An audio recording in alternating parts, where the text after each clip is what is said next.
Bakit ganun? Bakit ganito yung dahilan ng pagkamatay ng mga ninuno mo, Alfred? Kinuyog at sinunog ng taong bayan? Pinatay ng manunugis? Pinakain ng bawang? Ano ibig sabihin nito? Ba't lahat sila namatay sa paraan kung paano pinapatay ang isang... Aswang? Aswang? Aswang ba sila? Aswang ang mga ninuno mo? Kung aswang sila, kung galing ka sa lahing aswang, ibig sabihin, aswang ka rin? Si Lola Agape, si Abby, mga aswang kayo? Yung mga trabahador sa asokarera, mga aswang din ba sila?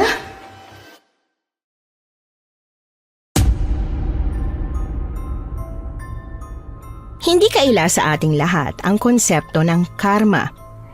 Pero ilan lang ba sa atin ang merong sapat na pasensya para maghintay na karma ang kumilos para makamit natin ang hustisya na alam natin na para sa atin? Kung magpapakatotoo tayo, may mga pagkakataon na gusto nating tayo na mismo ang kumilos para makapaghiganti. Ganyan po ang tema ng ating kwento ngayon. Pero bago ang lahat, kung bago ka pa lang dito sa channel, please like, subscribe, and hit the notification bell para updated kayo sa bawat kwentong ilalabas. May bago tayong storya 3 hanggang 4 na beses sa isang linggo. At ngayon, para sa tampok nating kwento.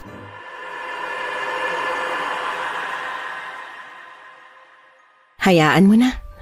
Nangyari na eh. Wala ka nang magagawa. Growing up, inis na inis ako pag naririnig ko yung mga ganong klaseng sagutan. Paanong hindi? Sa dami ng masamang nangyari sa amin ni Mama noon, nakakagalit talagang mapakinggan ang mga katagang yan. Imbis hayaan ang karma, gusto ko pong gumanti. Pangarap kong gumanti at minsan ko nang binalak na gawin yon para makaganti sa lalaking nasa likod ng trahedyang nangyari sa pamilya namin nung bata pa lang ako. Bumalik ako ng San Juan. Sa pagbabalik ko, Miss Anne, nadiskubre ko ang lihim ng makapangyarihang pamilyang yon at mula noon, kahit papaano'y natutunan ko ang importansya ng kataga na hahabulin at hahabulin ng karma ang mga taong kailangan niyang singilin. Ma? Ba't ikaw lang yun nandito? Akala ko may pinapunta ka para sa death anniversary ni Papa. Nasaan sila? Wala pa ba? Anong oras sila pupunta? Anong oras ba yung pamisa mo para kay Papa? Sa dami ng tanong ko kay Mama, maski isa ang hindi niya sinagot. Ginala ko ang tingin ko sa paligid. Ubus na ang pansit, biko, juice at inihaw na kung ano ang nasa mesa. Sinipot kami ng mga pinapunta namin para sa death anniversary. Hindi sila nahuli, kundi ako. Nang mapagtanto ko na ang pagiging late ko ang dahilan kung ba't parang hangin lang ako sa kanya, ay agad akong lumuhod sa harap ni Mama para humingi ng tawad. Ma, sorry. Sorry po. Na-traffic po kasi ako eh. May nahulog, tapos may nakaharang na bato sa daan papunta rito. Nag-clearing operation pa po bago kami makadaan. Ma, sorry. Alam kong late ako, pero nakauwi naman ako bago mag-alas 6 eh. Alas 4 lang, kaya akala ko hihintayin niyo ako bago magpamisa. Alam mo naman po na uuwi ako, diba? Kaya akala ko... Ipinagtabi na kita ng pagkain. Doon ko nilagay sa kwarto mo at alam mo naman na mga kapitbahay natin. Baka hindi ka na makatikim ng mga pinahanda mo kung hindi kita kinuha bago ko sila pinakain. O siya, magpapahinga na ako. Hayaan mo munang maubos yung kandila ha, bago mo patayin. Ipagtirik mo rin ang papa mo at baka magtampo yun sa'yo. Pinapanood tayo ni Papa mula sa langit. Alam niyang grabe yung pinagdaanan ko makauwi lang ngayong araw, kaya hindi yun magtatampo. Pero sabi ko nga po, ipagtitiri ko pa rin siya ng kandila. Baka mamaya mali ako ng tansya. Magtampo nga siya at dalawin ako rito. Ikaw talaga, puro kakalokohan. Ang tanda-tanda mo na, kalokohan pa rin ang lumalabas sa bibig mo. Minsan lang naman, Ma.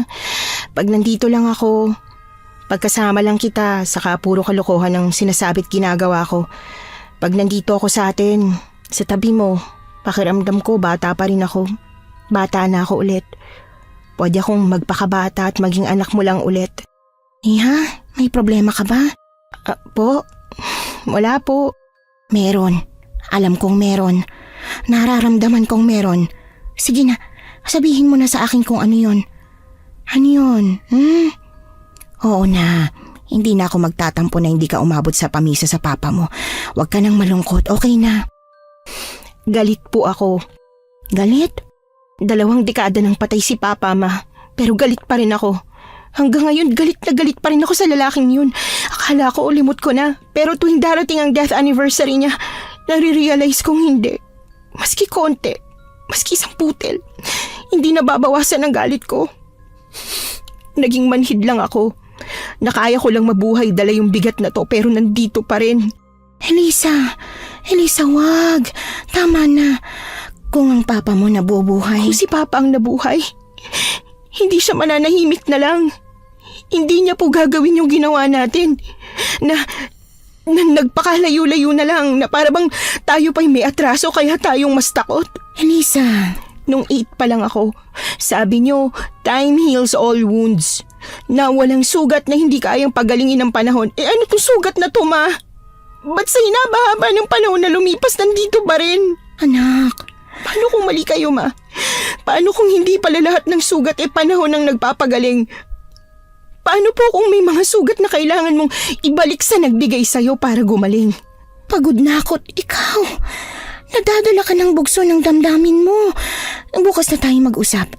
Pag mas malinaw na yung isip mo at hindi ka naalipin ng galit. Mga nasa 1 metro pa lang ang ginulong ng wheelchair ni Mama palayo sa altar kung nasaan ang picture ni Papa, ay bigla siyang tumigil. Binihit niya ang wheelchair pabalik sa akin at may pagsusumamo niya akong pinakatitigan. Nawala na ako ng asawa at kakayahang makapaglakad gawa ng aksidente na ang sisi ay sa atin pa rin giniit. Elisa, wag mo naman hayaan na pati ikaw. Nakaisa-isang meron ako at ang pamilyang ito mawawala pa rin sa akin. Kung ano man ang iniisip mo, Elisa, wag na. Hayaan mo na ang langit at karma na maningil sa kanila. Ma, ilang taon na po nating hinihintay na singilin siya ng langit, ma, ng karma. Pero wala, hindi nangyari. Parang ang mas gumaganda pang buhay niya na Alfred Mas yumayaman, mas nakukuha niya pang lahat. Samantalang tayo, ma, ayoko na. Hindi na ako maghihintay. Walang nangyayari kaya ako na. Ako nang maniningil sa utang ng pamilya nila na nakalimutan nilang bayaran. Ano ibig mo sabihin? Babalik ako ng San Juan, ma. Nasisiraan ka na ba? Hindi ako papayag. Hindi naman ako humihingi ng permiso, May. Pumayag ka man o hindi, itutuloy ko ang plano ko. Maniwala ka o hindi, hindi po ako nagpapadalos-dalos. Alam ko pong ginagawa ko. Alam kong pinapasok ko at sigurado akong papasukin ko to. Sabi ko, hindi nga po ako magpapapigil sa'yo. Kung ganun, di lumayas ka. Ayaw mong magpasakop sa akin? O sige, umalis ka. Umalis ka at wag ka lang pabalik. Parang bumara sa lalamunan ko ang lahat ng mga pinagsasasabi ni Mama. Hindi ako makahinga. Kahit gusto kong umiyak, hindi ko rin magawa. Nangingilid ang luha akong tumingin sa kanya. Sabay sa paglamlam ng galit sa mata niya kasi akala niya'y sumusuko na ako at hindi ko nagagawin ang gusto kong gawin ay dahan-dahan kong nilakad ng paatras ang pinto. Pag umalis ka, hindi ka na makakabalik. Hindi na kita tatanggapin. Itatakwil kita, Elisa. Wala ka ng ina. Wala ka ng pamilya. Ano, aalis ka pa rin ba? Ipagpapalit mo ako sa plano mong paghigante, ha? Sorry, ma. Sorry. Kailangan ko tong gawin Kailangan po talaga. Sana maintindihan niyo ako. Mahal na mahal ko kayo, ma. Nakakadurog ng puso ang pigil na hikbing narinig ko pagtalikod ko kay Mama. Kahit gusto ko siyang balikan, hindi ko ginawa. Natakot ako na pag nakita kong sunod-sunod na pagpatak ng luha sa mata niya ay hindi ko nakakayanin na suwayin siya. Pag sinunod ko ang gusto ni Mama, pag nagpatawad ako ng di bukal sa loob ko, ay lalo akong magiging miserable. Pagod na akong maging miserable. Gusto ko nang makalaya at ang pagganti hanggang sa mawala na kay Alfred ang lahat ng meron siya, ang tanging paraan na nakikita ko para matapos na ang pagdurusa ko. Kaya kahit na mali, pinili ko pa rin na gawin yon. Hindi lang basta mayaman, kundi mayaman na mayaman ang pamilya ni na Alfred. Nung bata ako'y usap-usapan na pag-aari daw ng pamilya nila ang buong San Juan. Hindi ko pa sigurado kung totoo ba yon, pero pagbalik ko ng San Juan, napagtanto kong hindi sila nagsisinungaling o nag-exaggerate. Bagaman wala silang pag-aaring pwesto sa politika, ay malinaw pa rin na sila ang nagpapaikot sa bayang ito. Hinahanap mo raw ako? Bakit? Sino ka ba? Ano bang maipaglilingkod ko sa'yo? Ako po si Eliza Acosta, bagong yaya po ni Abby. Ako po yung napili nyo galing sa agency. Nagkausap na po tayo sa phone. Sa susunod na linggo pa sana ako magsisimula kasi kailangan kong bisitahin yung mama ko na may sakit po sa Jensen. Pero okay na po siya ngayon.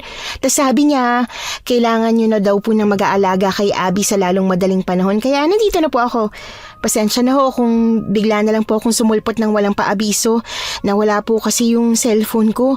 Hindi ko po kabisado yung number nyo eh. Yung address nyo lang po ang alam ko. May problema ba sa mukha ko ha? Pansin kong kanina ka pa nakatingin sa akin na parang nagtataka ka eh. Hindi po. Wala po. Wala pong problema. Ano lang... Ano? Sabi po sa akin ng agency, 75 years old na daw po kayo. Tama po ba yun? O typo lang?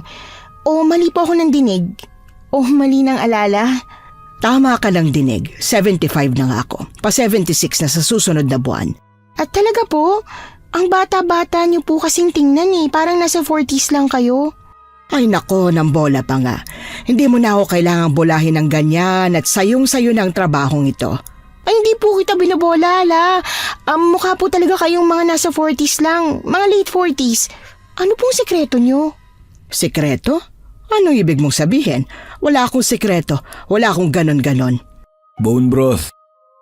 Agad akong napalingon sa likuran ko pagkarinig ng baritonong boses ng lalaking matagal ko nang gustong makadaupang palad. Gaya ni Lola Agape na mama niya. Kung anong itsura ni Alfred 20 years ago ay ganoon pa rin ang itsura niya hanggang ngayon. Hindi siya tumanda. Habang unti-unting napupuno ng wrinkles ang mukha ni Mama, yung sa kanya'y hindi man lang nadagdagan ng kahit na anong bakas ng pagtanda. Po? Hindi ba't tinatanong mo kung anong sikreto ni Mama sa pagiging mukhang bata niya kahit matanda na siya? Yun. Bone broth. Paggising sa umaga, umiinom kami ng mainit na bone broth. Family secret yung recipe syempre. But that's it. I guess yung collagen, o kaya kung ano bang nandun ang may gawa kung bakit ganito pa rin mas bata sa edad ng itsura namin. Maka-secret recipe ka naman ng pamilya. Mamaya isipin niyang si Elisa na may nilalagay tayong hindi dapat eh. Walang ganon. Basta murang buto ng bata pang baka na pinakuluan, tsaka may gulay at sapat na tulog at pahinga. Yun yung sikreto namin. Masubukan nga po. Ngayon palang gagayahin ko na po kayo para kahit mag-70 na rin ako, ganito pa rin pong itsura ko. Ma, sino nga pala siya? Parang ngayon ko lang siyang nakita eh. Bagong pasok ka mo? Saan magtatrabaho? Dito sa bahay o sa tubuhan? Dito sa bahay, pero hindi bilang katulong kundi bilang yaya ng unika iha mo. Oo nga pala, nasa ng batang yon? Nasa ng anak mo, Alfred? Baka po kasama ang mama niya. Ay, wag naman santisima ko. Kawawa naman ang apo ko. Masyado pa yung bata para sumama sa mama niya. Po? Namatay sa panganganak ang mama ni Abby. Po? Pasensya na po, senyorito. Hindi ko po alam. Pasensya na po talaga. Patawarin niyo po ako. Huwag niyo po akong sisantihin, please. Bigyan niyo pa po ako ng isa pang chance. Mag-iingat po ako. Hindi na po ako basta-basta magsasabi na kung ano-ano, Doña Agape. Senyorito Alfred, kailangan ko po talagang trabahong to eh. Sa takot na baka masisanti ako gawa ng pagiging taklesa at di ko maingat na pagsasalita, taranta akong lumuhod sa harap ni Alfred. Sakto paghalik ng tuhod ko sa malamig na marmol na sahig, hinila niya akong patayo. Muntik akong mawala ng balanse. Mabuti na lang at nahawakan ni Alfred ng bewang ko. Nung malaman ko sa agency 2 weeks ago na sa pamilya ni na Alfred ako magtatrabaho ay pakiramdam ko nakakuha ko ng tsansa na dayain ng tadhana para mas mapadali ang paniningil ko sa kanila. Gusto kong maghiganti para sa ginawa niya kay Papa. Pero kahit anong pagpukpok ko sa sarili ko para makaisip ng matibay na plano kung paano ko yun gagawin, wala talagang sumasagi sa isip ko. Basta pumunta na lang ako rito. Kasi ang mahalaga sa ngayon ay malapit ako sa kanila. Hindi ko inasahan na si Alfred mismo ang magbibigay sa akin ng idea at plano. Pagtikhim ni Senyora Agape, dali-dali akong lumayo sa anak niya at paulit-ulit na humingi ng dispensa sa pagiging lampa ko. Eliza, tama? Yun ang pangalan mo? Opo. Ayos na. Kalimutan mo lang ang nangyari. Mamaya niyan, lumuhod ka na. Pasensya na po talaga. Oo na, sige na. Ma, ikaw nang bahala sa kanya. Ikaw na magpakilala sa kanya kay Abby. Baka tulog pa yon. Nagpuyat na naman siguro yun sa paglalaro kasi. Sige na, doon ka na sa Azucarera. O paano? Bye Eliza, nice meeting you. Mamaya na lang ulit. Pag pinahirapan ka ng alaga mo, sabihin mo sa akin ang makausap ko ha. Bye, senyorito. Ingat po kayo. Kung ano man yang sumisibol sa utak mo, itigil mo na yan, Eliza. Hindi ka nababagay sa anak ko. Magkaiba kayo. Magkaiba. Po? Ano pong ibig niyong sabihin, senyora? Nababasa kita. Nababasa kung tumatakbo sa isip mo. Kung gusto mo ng walang problema at simpleng buhay, huwag kang makikipagmabutihan sa anak ko. Trabaho ang pinunta mo rito, hindi ba? Yun ang intindihin mo. Yun ang asikasuhin mo. Hindi si Alfred. Wala naman po. Hindi naman po. Kung ano man pong iniisip niyo, wala po akong planong ganun. Yung kanina... Huwag ka nang magpaliwanag. Yung sinasabi ko ang gawin mo. Huwag ka nang tumulad sa ibang babaeng trabahador na tumapak dito. Gaya nila, magsisisi ka rin. Pagsisisihan mo kasi hindi ka para sa mundo namin. Walang mayordoma ang malaking bahay ni na Alfred, pero may mga katulong sila na stay out. Pagsapit ng gabi, umuuwi sila sa kanya-kanya nilang bahay. Ako lang ang stay in. Gawa ng hindi naman ako kasambahay, kundi yaya na ang tanging focus ay si Abby. Pagbaba ko ng bag sa kwartong gagamitin ko, giniya na ako ni Senyora paakyat sa kwarto ni Abby. Pagpasok, bumungad sa akin ng 8 taong gulang na batang babae. May yakap-yakap siyang teddy bear. At ang cute-cute niyang tingnan sa suot niyang pajama na may bordang iba't ibang klase ng bulaklak. Hindi ba dapat kaninang alas 7 ka pagising, Abby? Nagpuyat ka na naman, kakalaro ng manika kagabi, ano? Huh? Hindi po Hindi ka naglaro kagabi? Bakit nakaupo yung manika mo rito kung hindi? Opo na, naglaro na po ako kagabi. Pero naglaro lang po ako. Hindi dahil gusto kong magpuyat, kundi dahil hindi po ako makatulog Nagpaantok lang po ako. Sa pamamagitan ng paglalaro? Wala namang ganun Lalo ka lang magigising pag naglaro ka ng naglaro. Hindi po natulog din po ako agad. Medyo na-bored din po ako Ay, may bisita po pala tayo. Sino siya Sino pa nga ba? Di yung bago mong yaya? Bata ka, pwede ba? Huwag mo nang pahirapan ng pahirapan ito, ha? Pag ito nag-resign na naman, ikaw nang pagbabantayin ko sa sarili mo. Mas gusto ko nga po yun Kaya ko nga sila pinapahirapan para mag-resign sila para wala na akong yaya. Kasi ayoko na ng yaya. Ang laki-laki ko na may yaya pa rin ako. Kaya mo ng sarili mo? Opo, big girl na ako Kayo lang naman ni Papa yung ayaw maniwala na big girl na ako. Naligo ka na ba? Hindi pa po. Wala pang mainit na tubig sa CR Toothbrush. Nag-toothbrush ka na? Yung higaan mo. Gising ka na, hindi ba? Tipunin mo na, tapos yung damit mo. Opo na, sige na po. Hindi pa pala ako big girl. Marami pa pala akong kailangang aralin bago ako maging super duper ready na big girl. Imbis po na magpaalaga sa bago kong yaya, magpapaturo na lang ako sa kanya ng mga, ganitong buwan. 4 na buwan. 4 na buwan? 4 months? 5 na daliri ang nasa kamay mo. Dahan-dahang tinupi ni Abby ang hinliliit niya para maging 4 na daliring pinapakita niya sa amin. Nang matanto kong hindi pa gamay ni Abby ang pagbibilang, kahit na 8 taong gulang na siya ay napatingin na lang ako kay Lola Agape. Nag-iwas siya ng tingin pero agad niya rin sinalubong ang mata ko. Huwag akong tingnan mo ng ganyan. Hindi ko kasalanan yan. Yung papa niya ang kausapin mo. Si Alfred ang may ayaw na pag-aralin ng batang yan. Hindi kasi yan pwedeng ihalubilo sa ibang bata. Hindi siya pwedeng ihalubilo sa ibang bata? Bakit po? May sakit po ba si Abby? Hindi ba sinabi sa iyo ng agency na ang gusto namin yung yaya na hindi matanong? Yung sumusunod na lang sa patakaran nito ng bahay? Nasabi naman po. Ayun naman pala di yun ang gawin mo, no? Itigil mo ng pagtatanong-tanong at asikasuhin mo na yung alaga mo. Opo, pasensya na po, senyora. Pagtapos ng maligo si Eliza, ibaba mo na yan sa kusina. Kailangan niyang inumin yung sabaw. Nagkakalinawan naman tayo, di ba? Ayoko na pibabihin mo ko, kaya dapat... Ituturo ko sa'yo lahat ng kailangan mong malaman para maging big girl ka. Pag alam mo na, aalis na ako. Ngayong hindi mo pa alam, hayaan mo na muna akong gawin ang trabaho ko. Okay? Amoy kang laway. Kailangan mo nang maligo. Diyan ka na muna magpapakulo ako ng tubig tapos babalikan kita. Eliza? Ha? Bakit? May iuutos ka ba? May papasuyo? Ano yun? Isasabay ko na. Kung ano man ang plano mo, nakita kong magagawa mo yun. Makukuha mo to. Lahat ng meron kami, mapapasayo. Pero may kapalit. May mawawala rin sayo.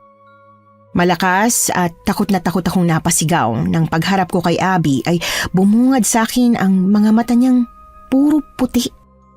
Habang tirik pa rin ang mata niya'y paulit-ulit niyang sinabi sa akin na umalis na raw ako ng San Juan at wag nang babalik. Sabay sa paghawak niya sa braso ko't pagsigaw na may mamamatay ay ang pagkawala ng malay ko. Si Papa, mapigit lang yung mga mata ni Papa. Ano po nangyayari? Bakit ayaw magising ni Papa, Ma? Pagising! Gumising ka na po, please, Papa! Eliza! Nananaginip ka. Binabangungot ka, Eliza. Si Papa, batay na si Papa. Ano? Napanaginipan mong patay na ang papa mo? Masamang panaginip? Gusto mo bang tawagan natin sila para makumpirma mo na nananaginip ka lang? Na hindi totoong patay ang papa mo? Hindi yun bastang panaginip lang. Totoo po yun. Wala na po si Papa. Patay na siya. 8 years old lang po ako nung namatay si Papa. Birthday ko nung araw na yun. Pauwi na kami galing sa pagpipiknik nung may bumangga sa aming sasakyan. Dead on the spot po si Papa. Si Mama ko, nalumpo siya gawa nung aksidente. Ako lang po yung walang galos. Yung buo. Yung buhay. Yung nakabangga sa inyo, anong nangyari? Napanagot ba sila o nakasuhan man lang? Hindi po Nabaliktad pa nga kami. Ang sabi si Papa daw yung may kasalanan. Si Papa daw yung bumangga sa sasakyan nila hindi naman. Alam kong hindi kasi si Mama lang yung tulog noon. Gising na gising pa ako. Gusto mo ba silang habulin? Teka, 8 years old ka kamo nung nangyari to. Ibig sabihin noong 1990 pa, tama? Opo, senyorito. 2 dekada na ang nakakaraan. Hindi ko sigurado kung may chance pa ba na mahahabol natin ang may gawa nito sa pamilya mo. Pero kakausapin ko ang abogado ko. Ikukonsulta ko ito. Pag pwede pang mapanagot ang gumawa nito sa pamilya mo, hahabulin natin siya. Pananagutin natin siya. Nakaawang ang labit nagbabatsa ang luha sa mga mata kong tumingin sa kanya. Nang mapagtanto kong hindi niya maalala na siya mismo ang gumawa nun sa amin, lalo akong napuno ng galit. Sinira ng aksidenteng yon ang masaya kong pamilya. Araw-araw, bigat na bigat ako sa buhay gawa ng nangyari. Pero siya na may kasalanan at may utang sa amin hindi na kami maalala. Nang mapansin niya ang nakakuyom kong kamao, bigla na lang niya yung hinawakan. Imbis na manlambot, lalo akong kumulo, gawa ng halo-halo kong emosyon. Ako lang bahala. Tutulungan kita. Salamat, senyorito. Buong buhay ko, wala po akong ibang dinasal, kundi sana magising ako na isang araw, pinagbabayaran na nung lalaking yun yung ginawa niya. Akala ko, hindi na ako didinggin ng Diyos pero mali ako. Kahit huli, kahit ang tagal-tagal, tumutupad pa rin pala siya ng dasal. Yun nga lang, kailangan na akong kumilos. Ganun talaga siya. Pag hindi mo kinilos ang dinarasal mo, walang nangyayari. Hindi pwedeng puro dasal lang. Sabi nga nila, di ba? Nasa Diyos ang awa, nasa tao ang gawa. Pero, paano pag hindi maganda yung gawa na gusto kong gawin? Maawa pa rin kaya ang Diyos? O di kaya magpapatawad? Siguro, hindi ba't yun ang parating sinasabi ng mga relihiyoso, ng simbahan, na mapagpatawad ang Diyos? Ngumiti na lang ako kay Senyorito Alfred. Gusto ko siyang sampalin ng paulit-ulit. Napaka-ipokrito niya. Hindi ako makapaniwala na harap-harapan kong nasasaksihan ang pagiging ipokrito niya. Nang mapansin ko na parang inaaral niya na ang tingin ko, ay agad ako nag-iwas ng tingin. Pero bago ko yun magawa, nahawakan niya na ang braso ko. May gusto kong itanong sa akin? Kitang-kita ko sa mata mo, Eliza. Kahit hindi ako gifted gaya ni Abby, nababasa kita. Gifted si Abby? Si Abby? Oo nga, yung nangyari kanina. May sinabi siya sa akin tungkol sa... Sabi niya... Na nagiging sa'yo ang lahat ng meron kami. Lahat-lahat ng to. Hindi ko alam kung ba't niya nasabi ang bagay na yun eh. Wala naman akong plano na kamkamin yung yaman niyo. Paano ko yun magagawa? Ako meron. Alam ko kung paano mapupunta sa'yo ang lahat-lahat ng to. Po? Pag naging asawa kita. Lahat ng meron ako, ang pamilyang to, makukuha mo rin pag naging may bahay kita. Po? Umaamin ako na gusto kita. Tas puro po lang yung sinasabi mo. Parang pinagmumukha mo sa akin na masyado akong matanda para sa'yo ha. Po? Pasensya na, senyorito. Hindi lang ako makapaniwala sa naririnig ko eh. Na parang gusto niyo ako. Paano napaka-ordinaryo ko tsaka kakakilala mo pa lang po sa akin. Marami ka pang hindi alam tungkol sa akin. Pareho nating hindi pa kilala ang isa't isa pero hindi naman yun ang problema. Dito ko naman natitira, hindi ba? Marami tayong oras para kilalanin ang isa't isa. Pero senyorito, binalaan po ako ng mama niyo. Ayaw sa akin ni senyora. Pag nalaman niya to, baka palayasin niya ako. Huwag kang matakot. Sa pamilyang to ako ang batas. Isa pa, wala nang magagawa si mama. Yun ang nakatadhana eh. Yun ang nakatadhana? Nakatadhana ang alin? Na maging asawa kita. Giliw na giliw akong tinawanan ni Alfred matapos kong iiwas ang sarili ko sa kanya.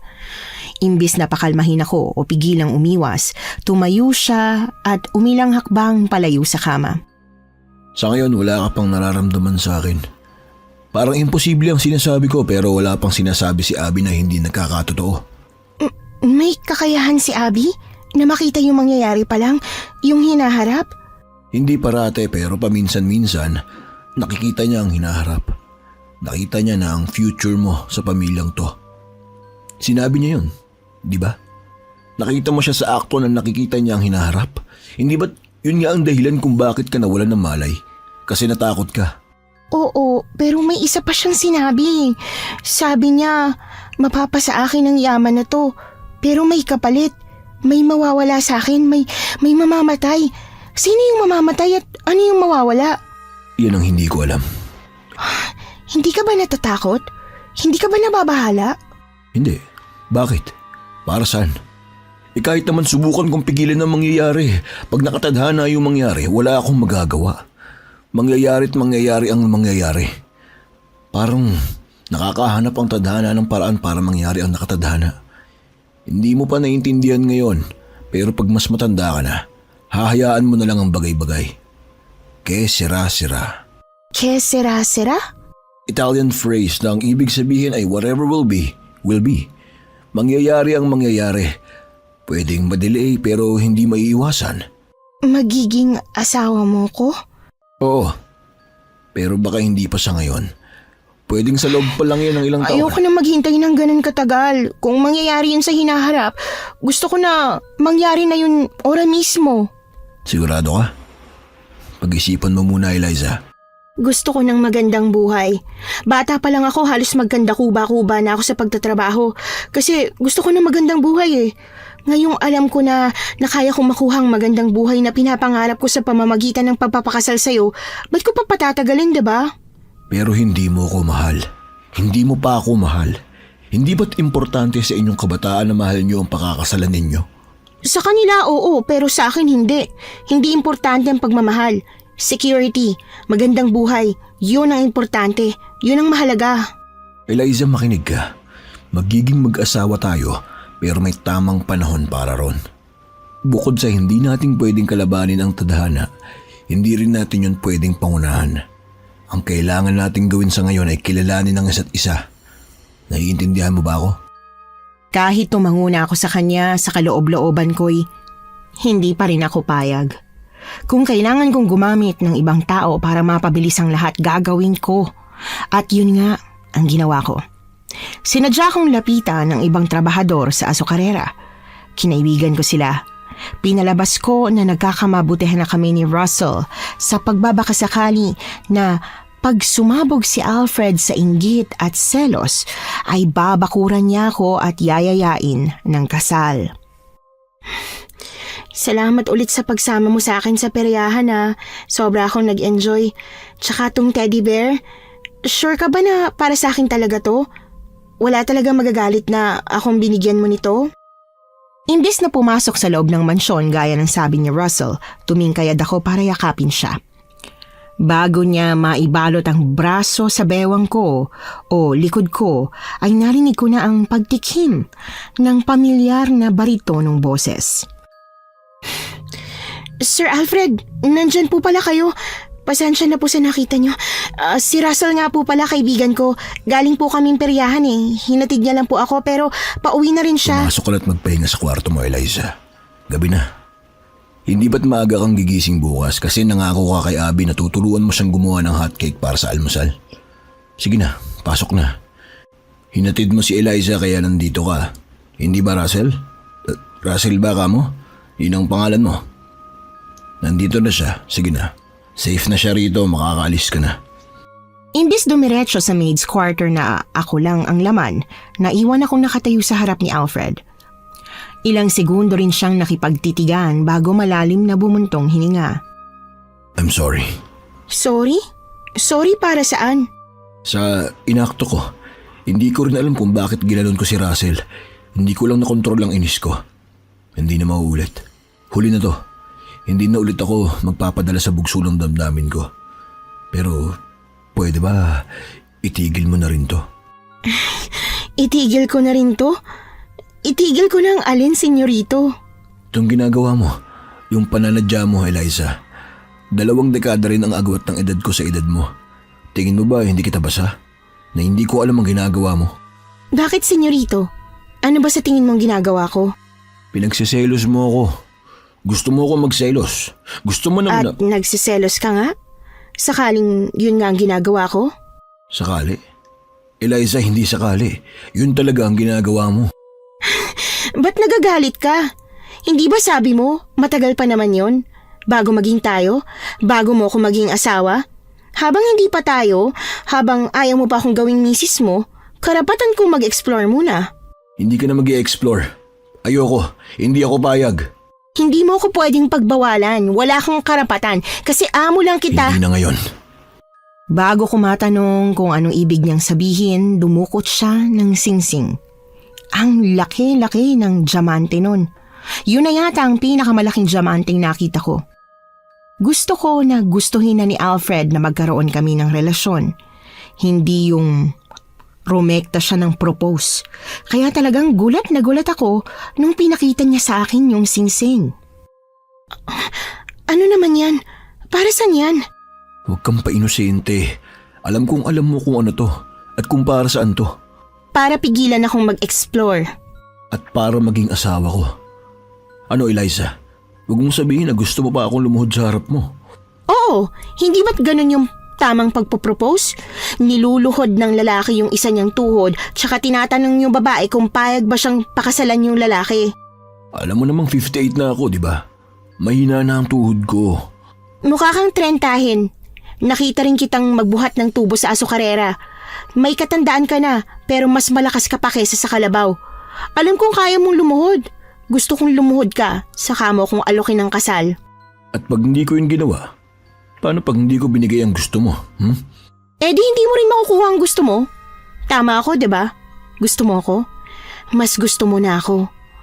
Talaga namang gusto mo na ako simula nung dumating ako dito, pero mas na ngayon. Parang ikamamatay mo pag hindi mo ako nakuha. Pinahirapan mo kung mapaamin ka na dumating tayo sa ganitong punto, kaya pahihirapan din kita ng konti. Okay? Ano, Alfred? Luhod.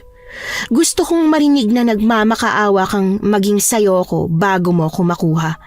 Gusto kong mangako ka na sa relasyon natin ako ang masusunod, na lahat ng gusto ko ibibigay mo at bilang patunay, gagawin mong hinihiling ko. Luluhod ka. Pagkatapos niyang lumuhod at magsumamo, natanggapin ko siya bilang kabiyak.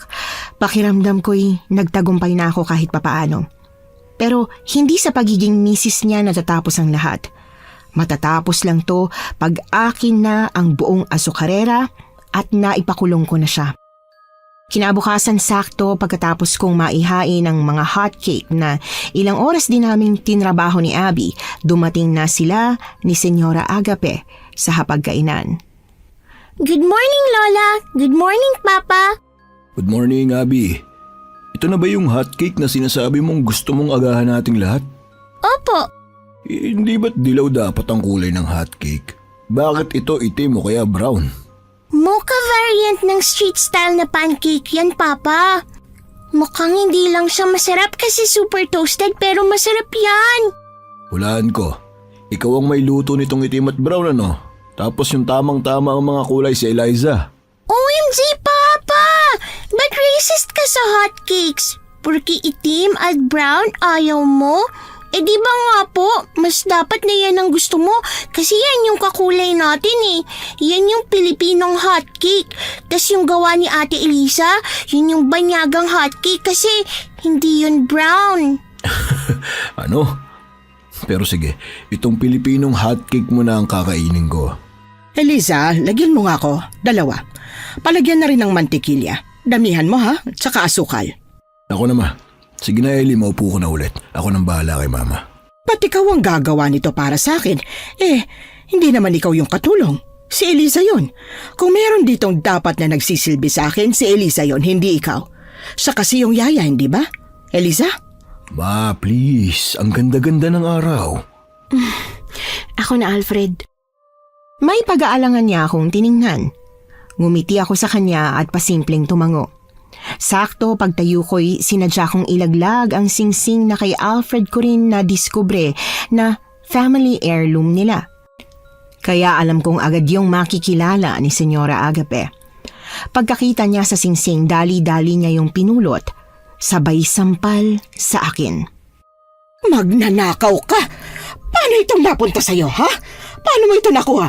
Paano mo nabuksan yung jewelry box kung nasan ito? Senyora, hindi po. Wala po. Hindi ko po yun ninakaw. Hindi? Magsisinungaling ka pa? Huling-huli ka na. Kung hindi mo ito ninakaw, paano naman ito mapupunta sa'yo? Ha? Pulis! Alfred, tumawag ka ng pulis. Ipakukulong ko magnanakaw na ito. Gusto ko na mabulok siya sa kulungan para magtanda. Halika rito, halika! Sabing saglit eh. Saglit lang. Nagsasabi si Eliza ng totoo. Hindi niya yan ninakaw. Hindi? Kung hindi niya ito ninakaw, paano ito mapupunta sa kanya? Ha? Ma, alam kong alam mo na kung paano. Nag-propose ako sa kanya. Galit na bumaling sa akin si Senyora Agape. Sasampalin niya sana ulit ako nang salubungin ni Alfred ang kamay niya at marahas itong winaksi. Huwag mong sasaktan si Ellie, ma. Huwag mong sasaktan ang asawa ko. Asawa mo? Huwag kong saktan ng asawa mo? Alfred, hindi. Ayoko. Hindi ako papayag. Hindi mo pwedeng pakasalan ng taong yan. Nangako ka, hindi ba? Na hindi mo na uulitin ang pagkakamali mo sa nanay ni Abby? Ano na naman ito? Mahal ko siya, ma. Mahal? Alfred, 1 buwan! 1 buwan pa lang siya sa atin. 1 buwan mo pa lang siyang nakakasama tapos sasabihin mo sa akin na mahal mo siya. Hindi! Hindi yan pagmamahal. Nakita ni Abby na mangyayari to, na magiging asawa ko si Eliza, Ma. Alam mong lahat ng nakikita niya sa pangitain niya ay nagkakatotoo, hindi ba? Alam mo ba kung ano pang isang nakita ni Abby, sabay sa pagiging parte ni Eliza ng pamilyang to? Hindi na pinarinig sa amin ni Alfred ang karugtong ng sinasabi niya. Binulong niya yon kay Senyora Agape at takot na takot siyang tumingin sa akin. Nanghihinang napaatras si Senyora at ilang saglit na nagpabalik-balik ng tingin sa akin at kay Alfred bago siya lumakad papunta kay Abby. Kung gusto mong ipasok sa pamilya natin ang babaeng niyang pahala ka, gawin mo ang gusto mong gawin pero aalis ako. Eh di umalis ka, Ma. Hindi kita pipigilan. Pero hindi mo dadalhin si Abby. Hindi rin ako papayag na makita mo siya. Ano? Hindi mo to pwedeng gawin sa akin. Hindi mo to pwedeng gawin sa amin. Pamilya kami. Nung namatay ang nanay ng batang yan, ako ang kumalinga sa kanya. May bago na siyang nanay ngayon, Ma. May kakalinga na kay Abby. At kung ayaw mong tanggapin si Ellie, makakaalis ka. Pwede kang umalis. Walang imik na tumingin sa akin si Senyora Agape. Hinintay niya akong pumagitna at umawat sa galit ni Alfred. Nung hindi ko yun ginawa, ay naiiling niya akong inismiran. Sa kanya pinako ang tingin sa uniko iho na kanina pa siya tinatansya. Pag hindi siya pumayag, huwag ka rin makahingi-hingi sa akin ng tulong, Alfred. Hindi ako aalis. Hindi dahil hindi ko kaya na ako lang mag-isa, kundi dahil ayokong iwan ang apo ko. Abby, tayo na sa kwarto mo. Doon na lang muna tayo mag-umagahan. New rule, Ma. Hindi mo pwedeng lapitan o kausapin ang anak namin ni Ellie nang walang pahintulot ko. O pahintulot niya't para masigurong masusunod ang bagong patakarang kong to. Hindi ka rin pwedeng lumabas ng kwarto mo na hindi ko alam o hindi alam ni Ellie. Ano? Paano? Samahan niyo na si Mama sa kwarto niya. Ilak niyo ng mabuti ang pinto. Ano, Eliza? Manonood ka na lang? Hahayaan mo lang na mangyari ito? Hindi mo man lang ba siya pipigilan? Si Alfred ang padre de pamilya, Senyora. Esther, Mama. Ano naman pong laban ko sa gustong mangyari ni Alfred bagong salta lang ako. Hindi pa nga ako opisyal na miyembro ng pamilya. Paghanda ka ng tanggapin si Eliza bilang mapapangasawa ko at bagong kapamilya, yun ang totoong handa. Babalik tayo sa dati. Makakalabas ka na ulit. Pwede mo na ulit puntahan at kausapin ang apo mo na parang walang nangyari. Isang araw, magigising ka na inaabandona ka na rin ng lalaking ito, Eliza. Kung ako na ina niya ay kaya niyang gawan ng ganito, mas lalo ka na magiging asawa lang na mas madaling palitan. Hindi po ako matutulad sa'yo, Ma. Kasi hindi ako gagawa ng bagay na ayaw ni Alfred. Susundin kong lahat ng sinasabi ng asawa ko kasi alam ko na sa bahay na to, sa bayang to, si Alfred ang batas.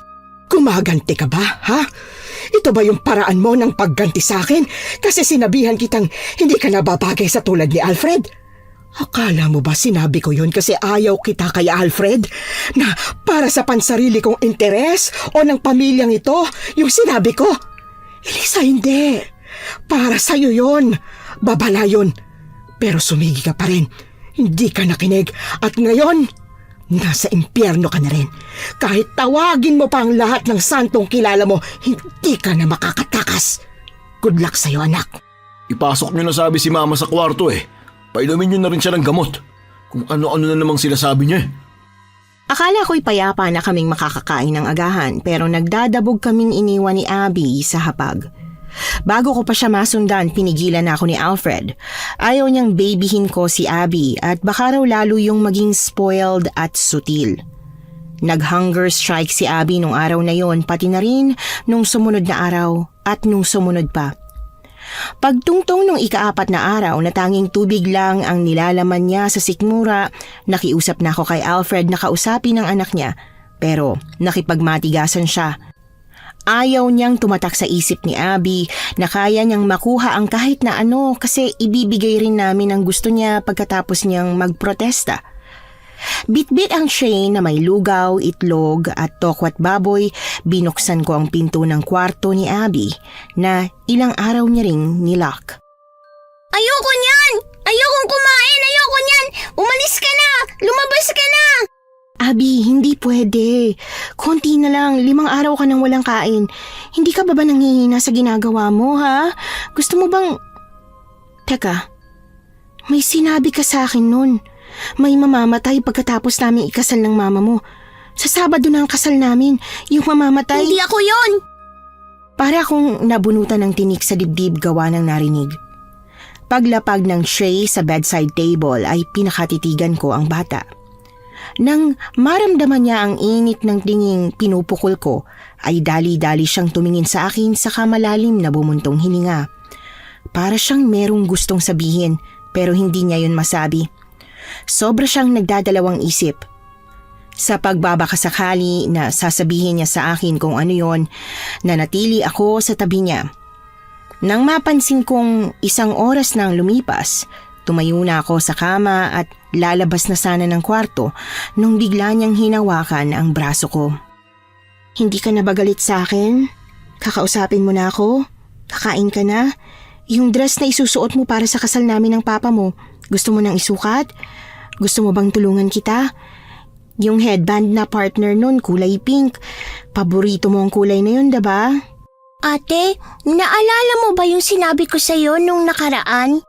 Na mahal mo na ako, na gusto mong parati tayo magkasama kasi mabait ako sa'yo. Opo, yun nga po. Oh, yun naman pala eh. Gusto mo naman pala na parati tayo magkasama. Bakit ayaw mo na pakasalan ako ng papa mo? Ba't nag-hunger strike ka? Ba't ka nagpoprotesta? Kasi magiging katulad ka namin, ate. Pagkatapos ng kasal mo kay Papa, gagawin ka niyang kagaya namin. Ano? Anong kagaya niyo? Ate, talaga bang naniniwala ka na yung family recipe na bone broth ang dahilan kung bakit parang ang bata-bata pa rin tingnan ni Lola at Papa para sa edad nila? Hindi, di ba? Alam kong hindi ka naniniwala, pero hindi mo yun kinu-question kasi ayaw mong mapaalis ka. Ayaw mong mapaalis kasi may plano ka. Gusto mong gumanti kay Papa. Gusto mong masira ang papa ko, ang pamilya namin. Hindi ko alam ang sinasabi mo.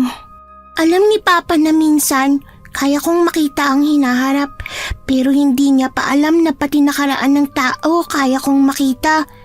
Nakita kong nakaraan mo, ate. Si Papa ang nakapatay sa papa mo, 'di ba? At nandito ka para... Hindi ko alam kung anong sinasabi mo, Abby. Kasinungalingan yan lahat. Nagkausap ba kayo ng Lola Agape mo, ha?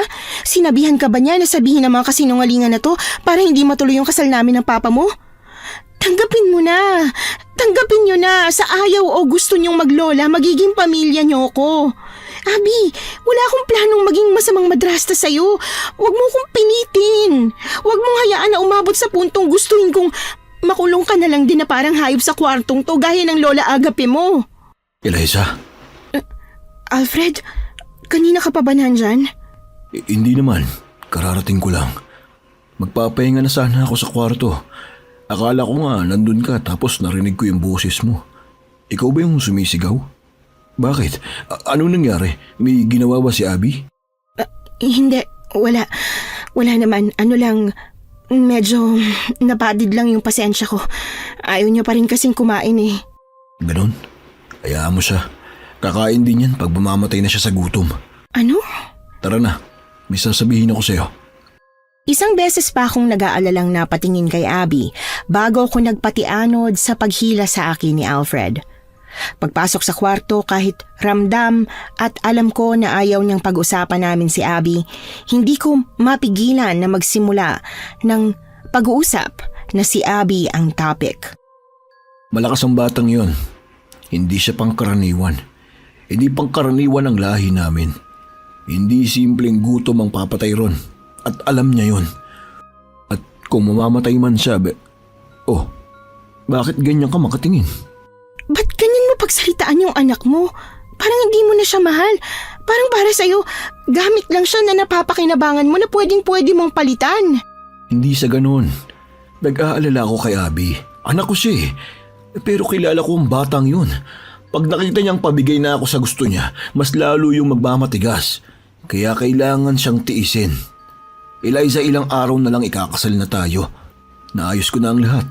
Kaya pwedeng huwag tayong mag-away. Ang pangit naman kung ilang araw bago ang kasal may tampuhan tayo. Di ba? Sorry na kung hindi mo magustuhan ang asta ko pero ito, siguradong mapapawala ng mga dokumentong tong inis at init ng ulo mo. Bakit? Ano bang meron sa mga dokumentong yan? Patunay o declaration ba yan na pagkasal na tayo, akin ang kalahati ng asokarera? Hindi. Hindi. Kung hindi pala tungkol sa pera yan o ari-arian, ano yung pinagmamalaki mo? Tignan mo muna kasi. Sige na, tignan mo muna. Sigurado ako matutuwa kapag nakita mo yan. Proof of payment ng utang ko. Ng mga utang ko? Simula ngayon, hindi mo na kailangan matakot o lumipat kung saan-saan. Hindi ka nakahabulin ng mga pinagkakautangan mo. Binayaran mo lahat? Kasama interes? Iaabot na ng 300,000 yung utang ko kasama yung interes eh. Yung interes talaga yung pinakamalaki doon, hindi yung principal amount. Binayaran mo lahat? O nakipag-negotiate ka? Principal amount tas kalahati lang ng interes. Humalakhak si Alfred. Pagturo niya sa total ng binayaran, saka ko lang napagtanto na buo niyang binayaran, pati yung interes. O ba't ganyan ang itsura mo? Namumutla ka't parang di ka makahinga. Gusto ko ng magandang buhay. At ibibigay ko yun sa'yo. Pero hindi lang yun ang dahilan kung ba't gusto kitang pakasalan. Dahil man sa pera ko o hindi, wala na akong pakialam kung anong rason mo para pakasalan ako. Ang importante sa akin ka na. Pag sa pocketbook nakakakilig pakinggan, yung akin ka na, lalo na pag yung gwapong leading man ang nagsabi. Pero in real life, medyo nakakatakot pala. Pakiramdam ko gagawin mong lahat, wag lang ako malayo sa'yo. Hindi mo lang yan pakiramdam, Eliza. Talagang gagawin kong lahat, wag ka lang malayo sa akin. Ikaw rin naman, di ba? Ha? Anong ako rin naman? Gagawin mo rin ang lahat, wag lang ako malayo sa'yo. Handa kang gawin ang lahat, maging kapamilya ka lang namin ni Abby. Oo naman. Good. Mabuti naman. Ba't bigla mong natanong? Sa kasal natin sa Sabado, malalaman mo. Ha?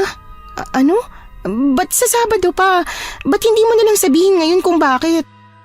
Ayokong matapos ang gabi nang hindi ko nalalaman kung anong ibig niyang sabihin. Pero biglang nag-ring ang cellphone niya at kinailangan niya yung sagutin agad. Plano kong hintayin matapos ang call pero umalis siya gawa ng emergency at umaga na nung bumalik. Sa dami ng kailangang gawin para sa biglaan at mabilis na pagdating ng araw ng kasal, nawala na sa isip ko ang pinag-usapan namin nung gabing yon. Ipinangalan sa'yo ni Alfred ang mansyon at buong asokarera? Isang araw bago ang kasal, nagkausap kami ni Alfred. Sabi niya ay nag-heart-to-heart talk na daw sila ni Senyora. Bagaman hindi pa ako lubusang tanggap ng matanda, ay bibigyan daw ako ni Senyora ng chance at baka mali siya ng akala sa akin. Mula noon ay malaya na ulit na nakakalabas si Senyora sa kwarto niya at pumayag na rin si Alfred na dumalo siya sa kasal. Ano pong ibig niyo sabihin? Pinangalan sa akin? Hindi po, wala kami pinag-usapan na ipapangalan niya sa akin ng asokarera. Pero ginawa niya. Sabi ko na nga ba, suga pa ka. Pera lang ang habol mo sa pamilya ko, sa anak ko. Akala mo, nanalo ka na kasi ikakasal ka na sa kanya mamaya? Hindi pa, Eliza.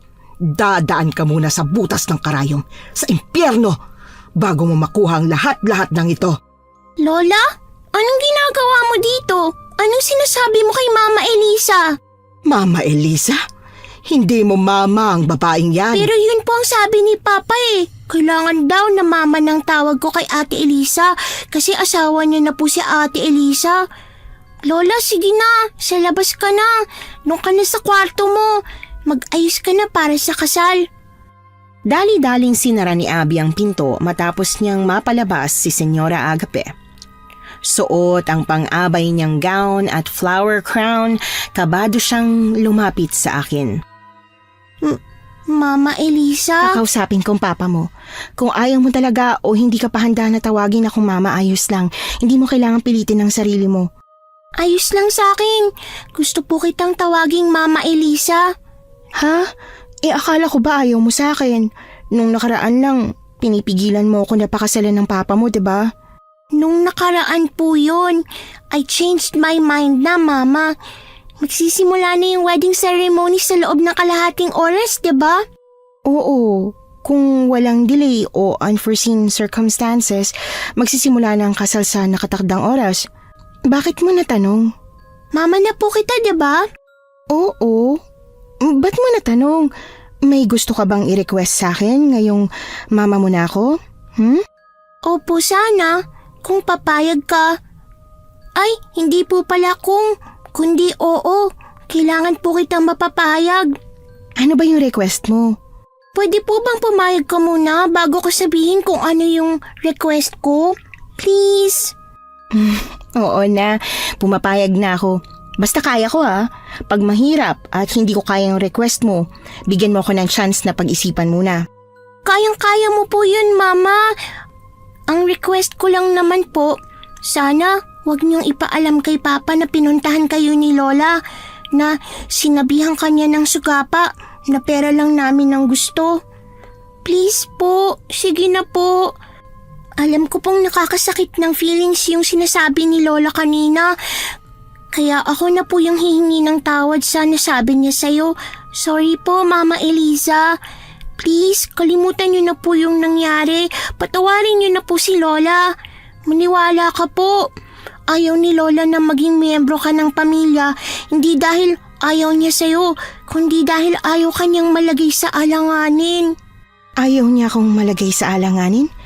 Abi, diretsuhin mo na nga ako para maintindihan ko yung mga babala-babala ninyo. Paano ako malalagay sa alanganin ha? Sino maglalagay sa akin sa alanganin? Si Papa mo ba? Bakit? Nananakit ba siya? Masama ba siya? Gulat na napatingin si Abby sa pinto pagbukas nun. Nang makumpirma niya na yung wedding organizer lang yon na hinire namin at hindi ang papa niya, ay para siyang nabunutan ng bubog sa dibdib. Sorry, Mama. Wala na po akong magagawa. Mamayang gabi, malilinawan ka na din. Ano? Ha? Abi, teka! Abi, saglit! Hindi pa tayo tapos mag-usap, Abi? Hindi ko na nasundan si Abby palabas ng kwarto pagkatapos akong harangan ng organizer. Magsisimula na raw ang seremonya kaya kailangan ko ng pumwesto. Lampas 1 oras din ang tinagal ng wedding ceremony. Yung reception tumagal hanggang 11:00 ng gabi. Pagpasok namin ni Alfred ng kwarto, lumakad ako pa CR para mag-night shower. Pero pinigilan niya ako bago pa ako makapasok. May gagawin pa tayo. Alam kong meron. Wala akong planong takasan ka. Kaya nga ako pupunta sa CR para doon. Para fresh. Ba't ka tumatawa? Hindi ba? Mali ba ako? Hindi yun ang ibig mong sabihin? Hindi. Pero gagawin din natin yun pagtapos ng isa pa nating gagawin. Isa pang gagawin? Anong isa pa? Mag-uusap? Yun ba? Tungkol kay Abby? O tungkol sa pagbibigay mo sa akin itong mansyon at asukarera? Alam mo, paano mo nalaman? Si Mama, no? Sinabi niya sa'yo? Meron pa ba siyang ibang sinabi? Pinagsalitaan ka niya ng hindi maganda? Kanina ba yon? Bago ang kasal? Hindi, walang ganong nangyari. Si senyora ang nagsabi, pero wala siyang sinabing hindi maganda. Kinongrats niya pa nga ako eh. Nino, ni Mama? Sigurado ka na si Mama ang nag-congrats sa'yo? Imposible, baka aparisyon niya lang yun. Puro kakalokohan. Ano na kasi? Ano yung isa pa natin kailangan gawin bago tayo mag-honeymoon? Pirmahan? Para ma-finalize yung pagpasa mo sa akin itong mansyon at asukarera? Pigil hininga ko siyang hinayaan na halikan ako. Pagkatapos dumait ng labi niya sa labi ko ay may paglalambing na hinaplos ng daliri niya ang pisngi ko. Pagmulat ko'y sumalubong sa akin ang nangungusap niyang mga mata. Alfred! Naaalala mo ba yung sinabi mo sa akin noong nakaraang araw? Yung pinangako mo sa akin? Pinangako? Anong pangako? May pinangako ba ako sa'yo? Parang wala akong maalala. Anong wala? Meron. Sabi mo, Eliza, sabi mo handa kang gawin ang lahat para maging pamilya tayo. Para maging miyembro ka ng pamilya ko. Ng pamilyang to. Oo nga. Naalala ko na. Naalala mo na. Totoo yun, di ba? Handa ka naman talagang gawin ang lahat para sa akin. Para sa amin ni Abby. Hindi mo naman ako binabola lang, hindi ba? Oo nga. Pero ano muna yun? Anong kailangan kong gawin? Ritual ba yan? May dugo ba akong kailangang inumin? Dugo nino? Dugo mo? Mabilis na napawi ang ngiti sa labi ko nang makita ko ang seryosong ekspresyon sa mukha niya. Bago ko maitanong kung yun ba talaga ang mangyayari, ay nahawakan niya kaagad ang bewang ko. Sinubukan kong kumawala, pero lalo lang dumiin ang pagkakahawak niya sa akin. Alfred, natatakot ako. Ano ba ipapagawa mo sa akin? May ritual talaga? Anong klaseng ritual? Anong mangyayari sa akin pagkatapos ng ritual na yon? Kung ano man ang iniisip mo, hindi ganon. Hindi ritual na ritual ang gagawin natin kung hindi pagbibigay galang sa mga ninuno ng pamilya namin. Ha? Halika, Ha? Saan? ipapakita ko sa'yo kung anong ibig kong sabihin. Paglabas ng kwarto ni Alfred, ilang hakbang lang ay makikita ang lumang pinto na may lumang padlock. Araw-araw ko yung napapansin pagpupunta ako sa kwarto ni Abby, pero gawa ng mahigpit nilang utos na hindi yun pwedeng lapitan o pakialaman, ay hindi ko yun inusisa sa loob ng ilang buwan kong pananatili sa mansyon. Pagbukas ni Alfred sa pinto, ay sumambulat sa amin ang hagdan papuntang attic. Bago siya makadiretso ng akyat sa pinakatuktok ng mansyon, napigilan ko na siya. Huwag mong sabihin sa akin na nasa taas yung mga ninuno niyong gusto mong bigyan ko ng paggalang. Ngumiti lang sa akin si Alfred. Dire-diretso siyang umakyat at hindi na ako nilingon pa. Pagsara ng lumang pinto sa likod ko'y dali-dali na akong sumunod paakyat. Pigil hining akong ginala ang mata ko sa kabuuan ng kwarto. Bawat portrait na nakasabit sa dingding ay may kandilang nakatirik sa ilalim. Nung unay parang normal na altar ng mga yumao ang nakita ko, pero nang mapansin at mabasa ko ang nakasulat sa pinakailalim ng portrait, unti-unti akong naliwanagan at kinain ng takot. Bakit ganun? Bakit ganito yung dahilan ng pagkamatay ng mga ninuno mo, Alfred? Kinuyog at sinunog ng taong bayan? Pinatay ng manunugis? Pinakain ng bawang? Ano ibig sabihin nito? Ba't lahat sila namatay sa paraan kung paano pinapatay ang isang Aswang. aswang? Aswang ba sila? Aswang ang mga ninuno mo? Kung aswang sila, kung galing ka sa lahing aswang, ibig sabihin, aswang ka rin? Si Lola Agape, si Abby, mga aswang kayo? Yung mga trabahador sa asokarera, mga aswang din ba sila? Hindi. Alam ba nilang aswang kayo? Kung aswang kayo, kumakain kayo ng tao, saan kayo kumukuha ng taong kakainin nyo? Yung mga trabahador na nagkakasakit, na sabi umuwi sa mga probinsya nila, hindi talaga sila umuwi. Hindi nyo sila pinauuwi. Wala silang sakit, kinakain nyo sila. Pati si Abby, maski si Abby. Kalahating tao, kalahating aswang si Abby. Tao ang mama ni Abby. Nahirapan siya sa panganganak kay Abby kasi nga hindi ordinaryong sanggol si Abby. Hindi niya kinaya. Eliza, hindi ako papayag na mangyari sa iyo nangyari sa mama ni Abby. Hindi ka pwedeng manatiling tao. Kailangan kong maging tulad ka namin para hindi ka mawala sa akin. Gagawin mo akong aswang? E di may ritual nga. Ritual para maging aswang ako. Naiintindihan ko na. Gets ko na si Abby at Senyora Agape. Ito yung dahilan kung bakit ayaw nilang makasal ako sa'yo. Hindi nga pera at yaman ang pinoprotektahan ni Senyora, kundi ako mismo. Huwag ka matakot. Hindi mo kailangan matakot. Hindi kita sasaktan. Hindi kita kayang saktan. Asawa kita, hindi ba? Alam ko nakakagulat, nakakatakot pero sa umpisa lang. Ako ang bahala sa'yo. Pag nalaman ng mga trabahador na aswang ka, na aswang tayo pag pumayag ako maging katulad nyo, papatayin nila tayo. Yung nangyari sa mga ninuno ninyo, mangyayari din yun sa atin. Hindi. Mas matalino ako kaysa sa ninuno ko. Yung mga trabahador namin, huwag ka matakot sa kanila. Hindi nila pagtatangkaan ang buhay natin. Hindi nila malalaman kung ano ba tayo. Paano ka nakakasiguro, ha? Ano? Ba't hindi ka makasagot ngayon? Kontrolado ko ang San Juan. Pag sinabi kong walang mangyayari sa atin, wala. Kaya maniwala ka. Sabay sa paglakas ng boses niya gawa ng galit ay ang paglabas ng totoo niyang anyo. Dali-dali akong napaatras sa takot. Hindi ko alam kung saan ako pupunta o kung paano ako makakatakas kay Alfred na halatang pagod na ang PC ng pasensya. Sa kalagitnaan ng pagtalunton niya papunta sa akin, sumulpot si Senyora Agape at Abby. Tumabi ka ma. Tumabi kayo riyan. At anong gagawin mo? Papatayin mo ang asawa mo? Papatayin? Hindi. Siyempre hindi. Bakit ko yun gagawin sa kanya? Ba't hindi? Sa itsura mo pa lang, parang lalaslasin mo ng leeg ni Elisa at hindi sa titirahan ng dugo pag hindi mo nakuha ang gusto mo. Alam niya na ang sikreto ng pamilya natin na aswang tayo. Hindi natin siya pwedeng hayaan na ganito na lang. Kailangan niya rin maging tulad natin para masiguro. At kaninong kasalanan ito? Hindi ba't sinabi ko na sa'yo na kahit ialok mo pa ang lahat ng yaman na meron ka sa babaeng yan, hindi mo pa rin siya makukuha. Hindi niya ipagpapalit ang pagiging tao niya, pero hindi ka nakinig. Ayaw mong makinig. Porque ikaw ang padre de pamilya, akala mo ay desisyon mo lang ang parating tama? Mali na kung mali.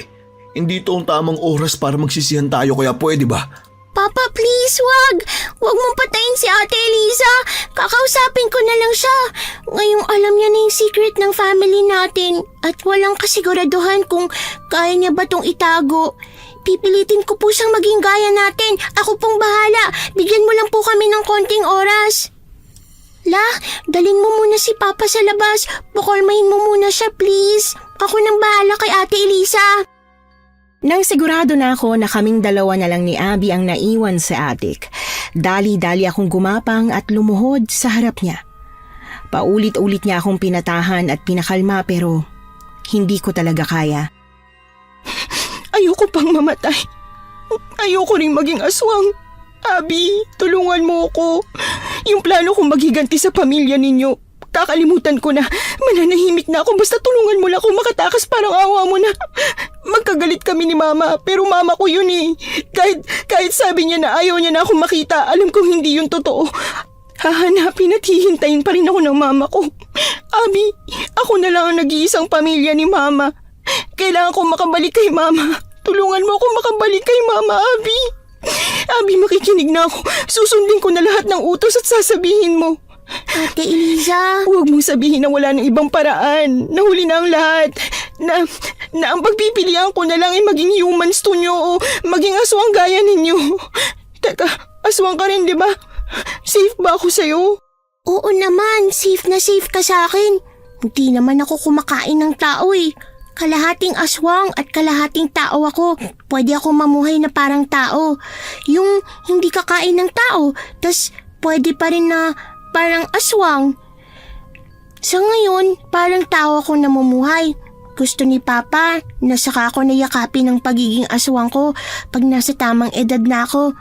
Pag hinayaan kasi nila akong makatikim ng tao, gugustuhin ko na raw yun eh. At baka raw makagawa pa ako ng bagay na ikakapahama ko. Baka raw tumakas ako sa asokarera para mambiktima. Ay, alam ko na. Alam mo na? Alam mo na ang ano? Kung paano ka makakatakas, may isa ka pang chance.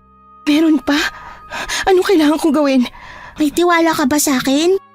Diyos kong tanong yan. Wala naman akong choice kundi pagkatiwalaan kay. Ikaw na lang ang meron ako. Hindi nga ako makapaniwala na sa isang bata nakasalalay kung mabubuhay ba ako o hindi. Hahawakan mo kamay ko. Lalabas tayo. Pupuntahan natin sila. Dadalhin mo ako sa papa mo? Abi naman eh. Nangako ka, diba? Sabi mo gagawin mo lahat ng sinasabi ko.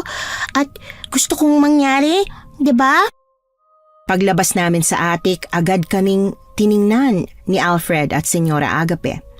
Dali-daling pinuwesto ni Abby ang sarili niya sa pagitan namin ng papa niya. Nang mapagtanto ni Alfred na hindi pa ako payag maging aswang o maging human stew nila, ay malalim siyang bumuntong hininga. Hindi na natuloy ang pagtalikod niya sa amin matapos niyang mapansin ang librong hawak ni Abby na sa attic niya rin nakuha. Ba't nasa iyo yan? Ba't pinakikailaman mo yan ha?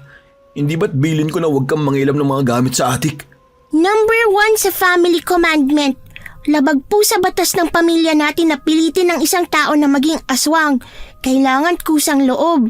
At number 2 sa parehong family commandment, pag hindi napapayag ang isang tao na maging tulad natin para maprotektahan ang sikreto ng pamilya, kailangan natin siyang patayin. Mali, Papa. Hindi po yan ang tamang interpretation sa number 2 sa family commandment. Sa number 2 po, yung taong hindi pumayag na maging gaya natin matapos niyang malaman ng sikreto natin, bibigyan natin ng isang pagkakataon para tumakas. Pag nakatakas siya at nakapagtago sa atin bago sumikat ang araw, safe siya. Hindi na natin siya gagambalain. Tayong aalis ng San Juan at hindi na babalik. Pero pag nahanap o nahuli natin siya, patay ang taong yan. Ganun na rin yun. Po, hindi ah. Bakit, Abby? Tingin mo ba kaya niya tayong takasan ni na Mama? Tayo po ni na Lola Agape. Kasama po kami ni Lola Agape na manunugis kay Ate Elisa, hindi lang ikaw? Oo, hindi lang ako. Kahit nakabisado niya ang mansyon o ang taniman, sa rami natin, mahahanap pa rin natin siya. Kaya kung ako sa'yo, Eliza, total, pinakasalan mo na naman ako. Pumayag ka ng maging katulad namin. Ayaw mo ba ng mahabang buhay? Ng yaman? Sige. Sige. So pumapayag ka na. Ma, narinig mo yon. Payag na siya. Ihanda ang silid. Magkakaroon na tayo ng bagong kapamilya. Susugal ako. Makikipagtaguan ako sa inyo. Magpapahanap ako. Pag nakatakas ako ngayong gabi, siguraduhin yung tutupad kayo. Nahahayaan nyo na ako na hindi nyo na ako hahanapin. Sigurado ka ba sa desisyon mo, Eliza? Siguradong sigurado. Naiintindihan mo na pag nahuli at nahanap ka ng kahit na sino sa amin kamatayan ang magiging kapalit, hindi ba? Pag sinabi mong payag ka na pala't mas gugustuhin mo ng maging aswang kesa mamatay, hindi na pwede. Kasi isa lang ang pwede mong piliin. Alam ko po. At mas pipiliin mo pa rin magpatugi sa amin kaysa tanggapin na lang ang pagiging aswang? Nanatiling tikom ang bibig ko. Nang mapagtanto ni Alfred na wala akong balak na sagutin siya, ay tatangu-tangu na lang siyang pumasok sa kwarto niya. Awang-awa akong sinulyapan ni Senyora Agape bago siya bumaling kay Abby. Tahimik at walang salita siyang nagbilin sa apo niya na si Abby na ang bahala sa akin bago siya pumasok ng kwarto. Nang masiguro ni Abby na kami na lang ang nasa hallway, dali-dali niya akong hinila papasok ng kwarto niya. May isa ka pang kailangang malaman. Meron pa? Pwede bang sabihin mo na sa akin ang lahat ng kailangan kong malaman tungkol sa pamilya niyo para makaligtas ako? Tulungan kita. Gusto kong malaman mo na tutulungan kita pero May kondisyon? Anong kondisyon? isama mo ko. Ate, isama mo ko. Kailangan mo ko isama.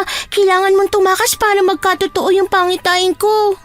Ano ba yung pangitain mo? Makakaligtas ba tayo sa pangitain mong yon, ha? Makakaligtas tayo. Ikaw, ako, at yung isa pang trabahador. Hindi malinaw kung sino yung trabahador pero lalaki siya. Makakaligtas tayo. Pero kailangan mo munang mapatay si Papa. Ayos lang sa'yo na mapatay ko ang papa mo. Anak ka niya, diba? Pamilya mo sila. Mas pinipili mo ko kaysa sa pamilya mo. Yung normal na buhay po ang pinipili ko. Makukuha ko lang yon pag normal na taong magpapalaki sa akin.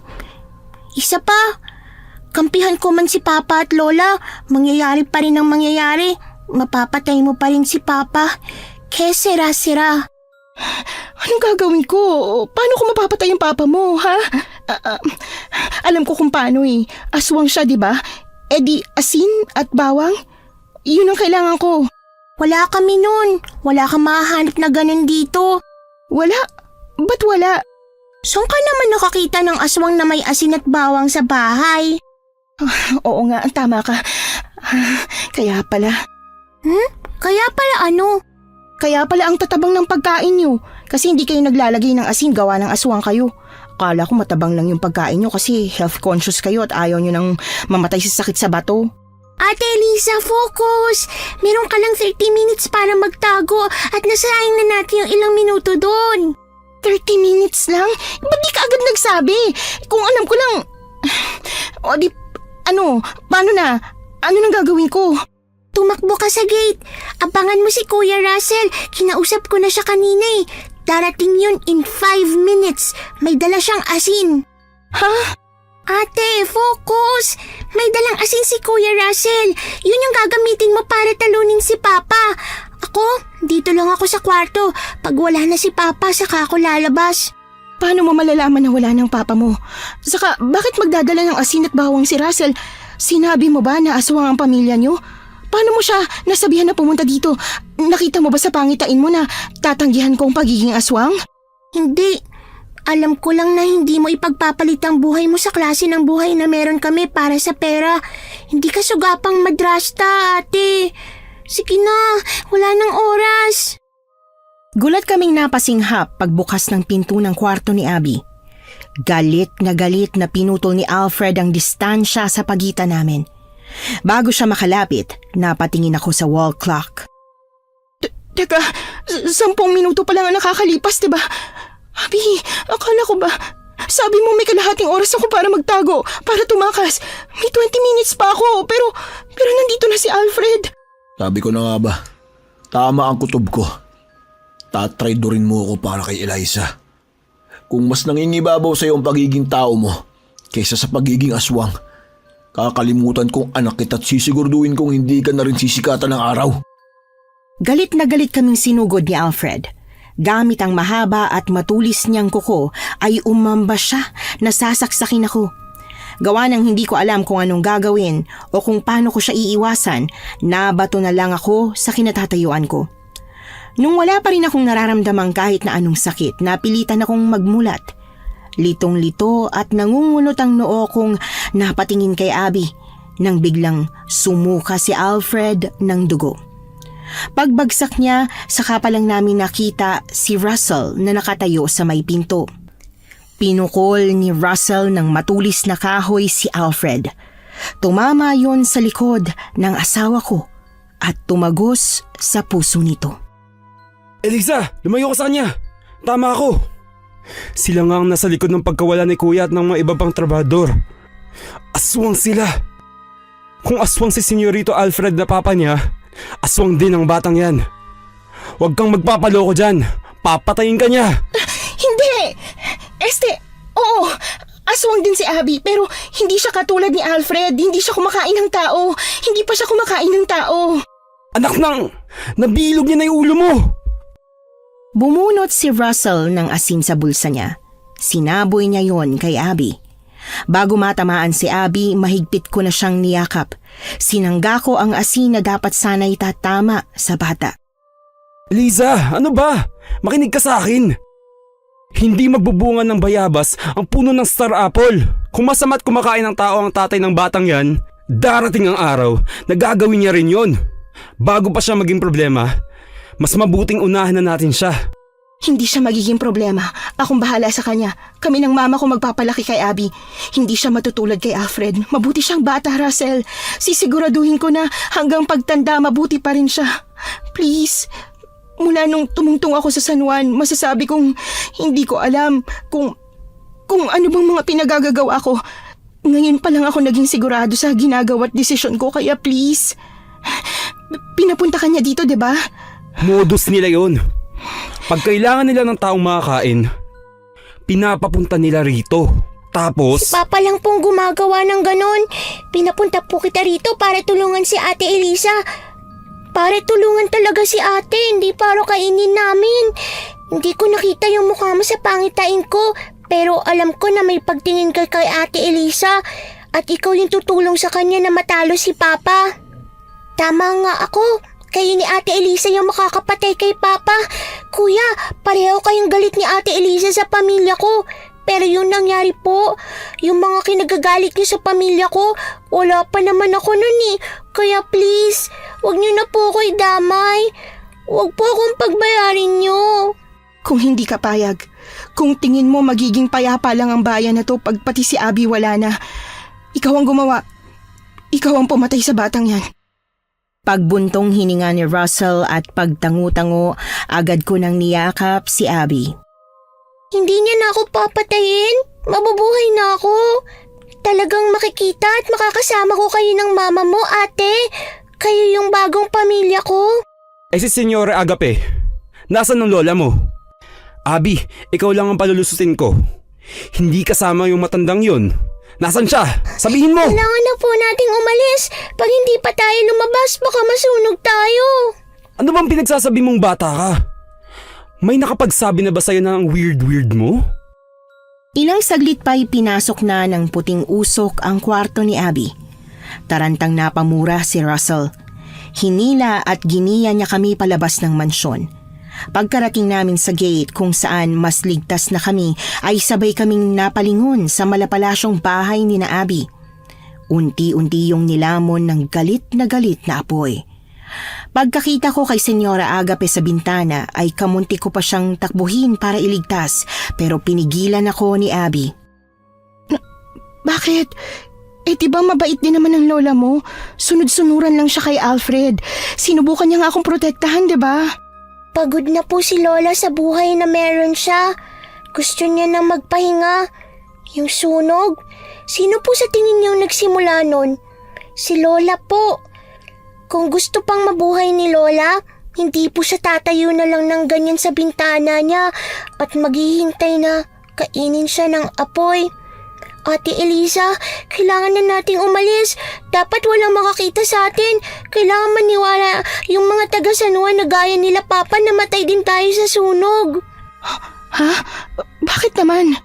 Nakakatunog na yung mga taga rito na sila Senyorito Alfred. Kakaiba. Wala lang sapat na ebidensya Pero may kutob ng iilan na hindi nga umuuwi ang siyasabi nilang yung pinauuwi ng probinsya gawa ng may sakit. Plano na naming pasukin ng mansyon para kuha ng patunay. Para sa katahimikan ng bayan na to na matagal-tagal ding nabuhay sa takot. Kailangang magmukhang walang natira sa pamilya ni na Senyora Agape. Tama po si Kuya Russell. Tara na po. Oo na, tara na. Akin na yung bag na dala mo. Ano ba kasing laman ito? Munti ka na tayo masunog pero talagang pinilit mo pa rin makuha to Huwag mo sabihin na mga laruan lang to ha. Pagbukas ko sa backpack ni Abby, bumulaga sa akin ang ilang piraso ng gold bars. Hinati niya yon sa amin ni Russell. Aminado siya na hindi matutumbasan ng pera ang lahat ng paghihirap na pinagdaanan namin gawa ng pamilya niya. Pero umasa siya na kahit papaano ay makakabawas ang gold bars na yon sa hirap ng buhay namin ni Russell. Pag-alis namin ng San Juan, naghiwalay kami ni Russell ng landas. Nagsimula ng bagong buhay si Russell sa Maynila gamit ang perang nakuha niya sa pagbenta ng gold bars. Kami ni Abby, umuwi kay Mama sa probinsya. Natahimik ang buhay namin ni na Mama. Noong 10th birthday ni Abby, nag-request siya na mamasyal kami sa isang amusement park sa Manila. At sa amusement park na yon, muling nag-cruise ang landas namin ni Russell. At nagtuloy-tuloy na nga ang pagre-reconnect namin na umabot sa kasal.